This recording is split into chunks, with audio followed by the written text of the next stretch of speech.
बात करें सुरेन्द्रनगरनी तो सुरेन्द्रनगर जिल्लाना दसाडा खाते आशा वर्करो द्वारा आवेदनपत्र आपवामां आव्युं छे।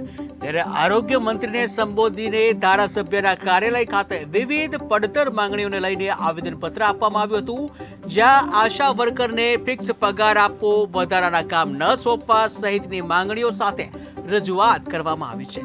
ત્યારે સુરેન્દ્રનગરના દસાડા ખાતે આશા વર્કરો દ્વારા આવેદનપત્ર આપવામાં આવ્યું છે અને જ્યાં વિવિધ માંગણીઓ સાથે આવેદનપત્ર આપવામાં આવ્યું છે, ત્યારે દસાડાના આશા વર્કર બહેનો દ્વારા આવેદનપત્ર આપવામાં આવ્યું છે, જ્યાં ધારાસભ્યને આવેદનપત્ર આપવામાં આવ્યું છે। વિવિધ તેઓની જે પડતર માંગણીઓ છે, આ પડતર માંગણીઓને લઈને આશા વર્કરો દ્વારા આવેદનપત્ર આપવામાં આવ્યું છે। ત્યારે વધારાના કામ ન સોંપવા, આશા વર્કરને ફિક્સ પગાર આપવો સહિતની વિવિધ માંગણીઓ છે અને આ વિવિધ માંગણીઓ સાથે આવેદનપત્ર આપવામાં આવ્યું।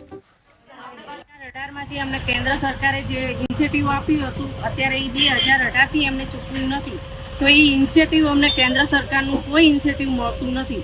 એ માટે અમારે કેન્દ્ર સરકાર સામે પ્રશ્ન છે કે અમને કેન્દ્ર સરકાર અમારું ઇનિશિયેટિવ કર્મે કાયમી કરે અને ફિક્સ પગાર કરે, વત્તા ગ્રેજ્યુટી અથવા પેન્શન યોજના લાગુ કરે અને જે બીજા કર્મચારીઓ જે છે પરમાનન્ટલી એમને જે રજાઓ વત્તા જે બધા લાભ મળે છે એનો લાભ અમને આશા તથા ફેસિલિટીનો મળવો જોઈએ।